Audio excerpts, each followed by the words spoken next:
আহ আহ আহ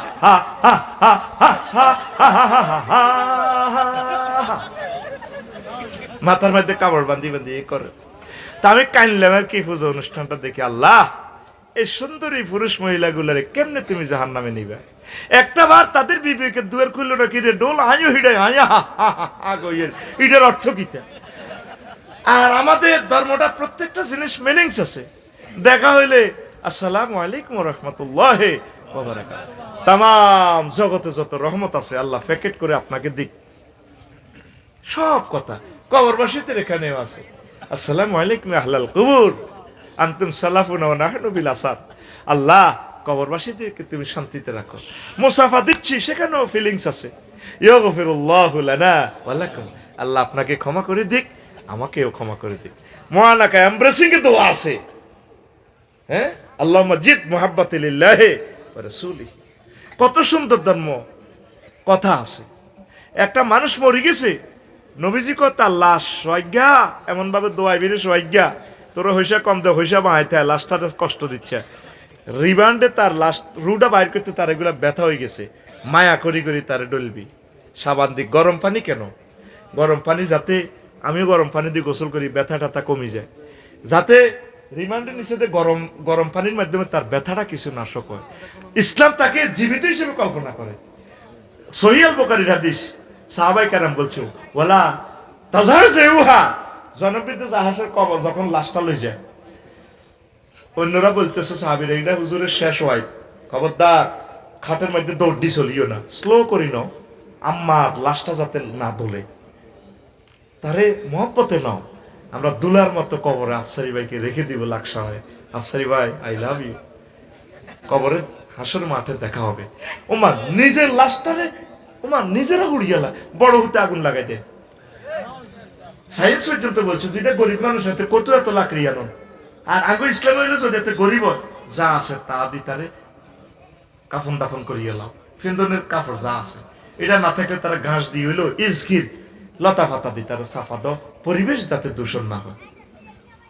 শ্মশান হবে শেষ বিছানা রব ঘুমায়ে, খাঁচা ভেঙে পাখি আমার যাবে পালিয়ে, প্রাণ পাখি পালালে উড়ে আর দেবে না সারা,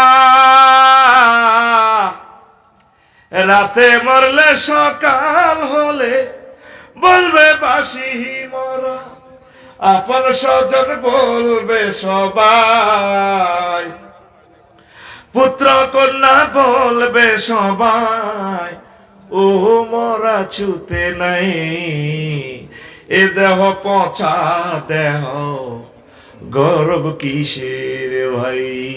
এই গানটা তারা পূজাতে গায়, দারুণ একটা অর্থ, দারুণ একটা গান। কলকাতার এক শিল্পী আমার প্রিয় ভাই কলিজা গেয়েছে, ও তোর মাটির দেহ মাটি হবে পুরে হবে চাই, এ দেহ পচা দেহ গৌরব কিসের ভাই, খর মাটিতে কুমোর যেমন ঠাকুর গরে, রক্তে মাংসে দয়াল তেমন মানুষ গহরে, রক্ত শুধু পোকায় ভরা, রক্ত শুধু পোকায় ভরা, কুরে কুরে খাবে তাই, এ দেহ পচা দেহ গৌরব কিসের ভাই। Cremation will be the last bit you will be seen. The birds will run away with their hawks, and living bird will fly away and will not be caught. If you die at night in the morning, we say die state, and all ye thieves we say. Everyone wishes son and daughter. This body is no longer tassie. This body is a rodent body, brother. হয়ারিয়ের গরি। কথামালা কত সুন্দর। আমরা বলি না এ দেহ পচে না।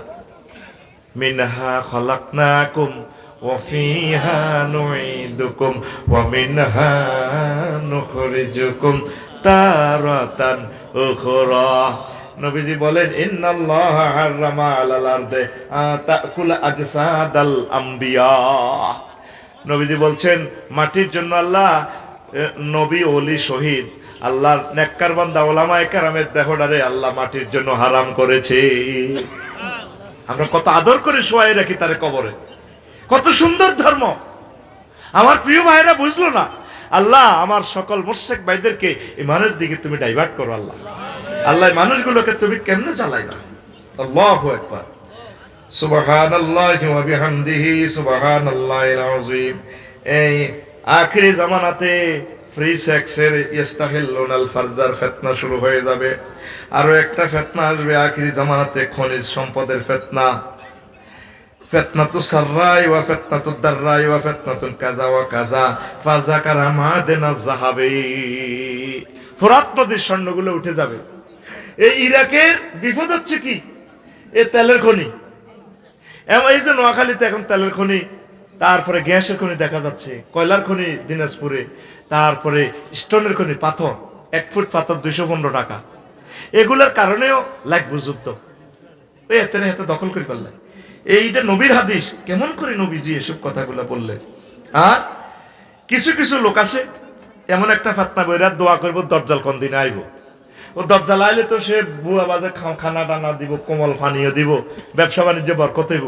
আছে না অনেকে তো আব্বার দরবারে মসজিদে চাঁদা দেয় না, হাতে আব্বার দরবারও বড় 2 লাখ টাকা দিয়ে, ঠিক না? এইগুলো হলো দজ্জালের অনুসারী। দজ্জালের এক হাতে থাকবে জান্নাত, এক হাতে থাকবে জাহান্নাম।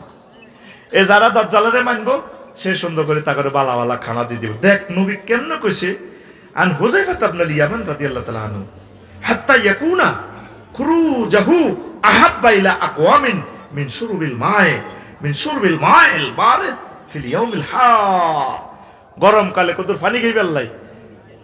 দজ্জালের হাতে তারা দোয়া করবে, আল্লাহ দজ্জাল আইয়ো আমি আঙ্গ ত্রাণকর্তা। ইহুদিরা তো এটাই মনে করে ইসরাইল আমাদের ত্রাণকর্তা আসতেছে। যে ওয়াজগুলা আল্লামা লুৎফুর রহমান সাহেব করতেন, আল্লাহ তার কবরকে নূরে মুনাওয়ার করে দাও।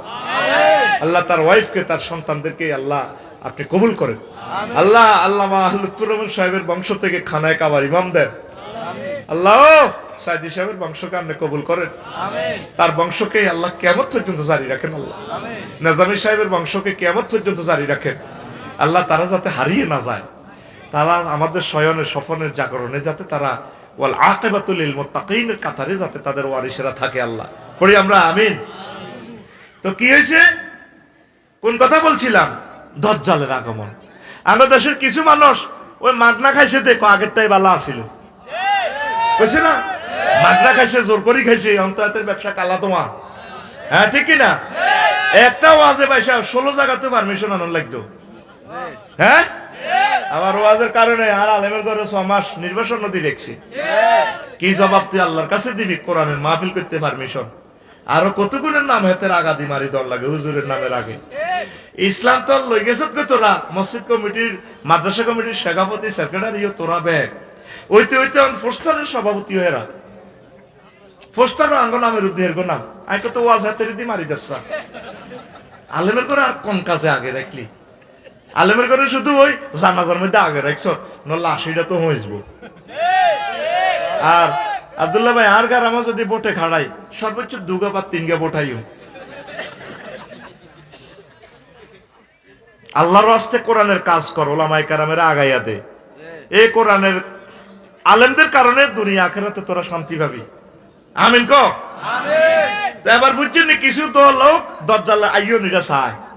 ইসরায়েলরা হত্যা দিন তো আহড়ে 80 লাখ ইসরায়েলরা আমাদের ত্রাণকর্তা আল্লামা গাদেবাল্লাহ কি দজ্জাল সিটা। তারা দোয়া করতেছে দজ্জালের গেট বানাইছে, যেরকম আল্লাহ গেট বানাইছ, শুভেচ্ছা স্বাগতম আফসারির আগমন গেট বানাইছ তো।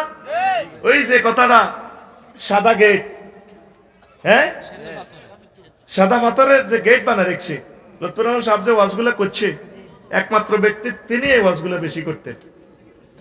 দরজালের ওয়াজটা করতো বাবে লুদ, ও লুদ দরজা করে রেখছে এ জেরুজালেমের লগে। তাইলে আগ এই পুরুষোত্তম পুরুষোত্তমপুরেও কিছু মানুষ দরজাল চায়, ঠিক আছে না, ডাইনিরে চায়। তাইলে দেখেন আমি এই হাদিসটা দেখে কিতাবুল ফেতান অবাক হয়ে গেলাম, কি রে দরজালের লাই বুঝি মানুষ দোয়া কলমা হড়াইব, খতম হড়াইব, হযরত দরজালাইয়ো দরজালাইয়ো।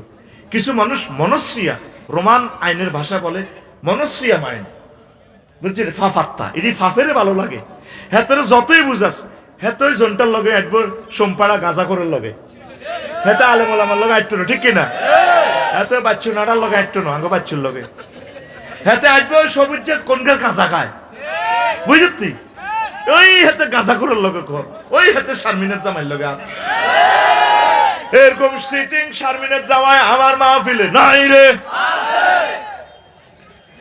তারপরে নবীজি বলেন কিয়ামতের আগে আগে এমন একটা ফিতনা আইব, মানুষ শুধু ঘর বানাইব আর যৌন চিন্তা, ফেসবুক থেকে যৌন ওষুধ লইব, আফসারি খুতবা বেছে 13-14 গা কমেন্টস, বালা কমেন্টস নাই, আলেমেরা লেখে তুই ধর্ম ব্যবসায়ী, আবার কেউ লাই তুই ইডি করি খাস, তোর উপর আল্লাহর গজব বড়, কেউ আমার ভালো কমেন্টস করলো না। আমি সব মহান রবের কাছে বিচার দিয়ে রাখি, আল্লাহ তুমি ইনসাফ করো। আর যৌন ওষুধ বেছে ফেসবুক শরীফে 3-4 হাজার শেয়ার, অনেকে লেখ বালাই হাসি 25 মিনিট 30 মিনিট, এটা কিয়ামতের আলামত, ফিতনা ওইসা নবীজি হাদিস। আমি অবাক হয়ে গেছি, সনদটা মাকতু দঈফ কিতাবুল ফিতানে আন ইব্রাহিম ইবনে আবি আবলাতা قال بلغني أن الساعة تقوم على قوم أحلامهم أحلام العصافير। কিয়ামত তাদের উপর সংঘটিত হবে যাদের চিন্তা ছড়ে পাখির মতো। কিসের মতো? ছড়ে পাখির চিন্তা কিটা? শুধু মানুষের বিল্ডিং এর খোরলের ভিতরে ঘর বানাইবো আর শুধু বাচ্চা উঠাইবো, দেখছো তি হাতের বরে কবার সহবাস করে।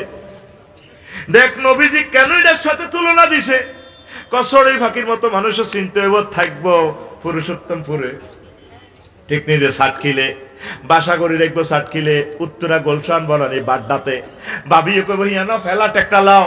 সেদিন না শুনলাম এক মন্ত্রী পেল 600 ফ্ল্যাট, 600 অনেকের মালয়েশিয়া শরীফা ফ্ল্যাট আছে, আই গেছি সেদিন না, কই গান গৌমক মন্ত্রীর বাসা, এই গান গৌমক শিল্পপতি কোটিপতির বাসা, হিয়ানো কিনে কিনে রাখছে, ও যাই হিয়ানো কত থাকবার লাই সাইগার মতো কামেডি ঘটাই ভাল্লাই রে।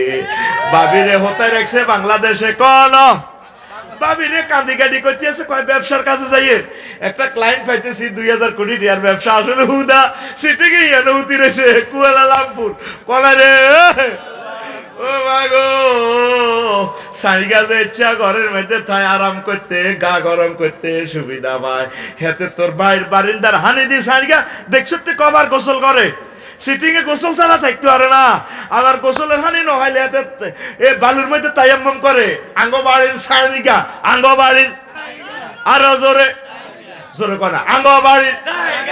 এই আখিরি জামানার মানুষগুলো চিনতে হইব, তারা বাড়ি করিব, আফসারিও ওয়াজ করি, মাল কামাই বাড়ি করি গেলে লাখ বাড়ি আর যৌন চিন্তা, এটা কিয়ামতের আলামত, এটা ফিতনা। বাড়ি করবেন অসুবিধা নাই, প্রিয় ভাইয়েরা প্রিয় বোনেরা, সেফটির জন্য বাড়ি করবেন, এত বাড়ির কি দরকার? একটা সুন্দর বাড়ি করেন যাতে নামাজ কলমা পড়তে পারেন, ডুয়েল লাইন পানির লাইন রাখবেন, সেখানে গরম পানি এই উদ্দেশ্যে রাখতে যাতে পাক পবিত্র হয়ে তাহাজ্জুদটা পড়তে পারে। আগের মানুষের গ্যাসের চুলা ছিল না, নাড়া টোকায়, নাড়ার মধ্যে আগুন হওয়াইতো, পানি গরম করি তারা জিকিরে মসজিদে যাইতো, একে অপরকে জাগাইতো, ভাই ওঠেন, ওঠো নামাজ পড়ো, কথা ঠিক কিনা? আর এখন ঘরে ঘরে ডুয়েল পানির লাইন, কিন্তু নামাজি বান্দা নাই, হানি গরম রাখছে এত সুবিধার লাই, কথা ঠিক কিনা? এই নবীজি বলছেন কিয়ামতের আগে মানুষের স্বপ্ন হবে চড়ুই পাখির মতো।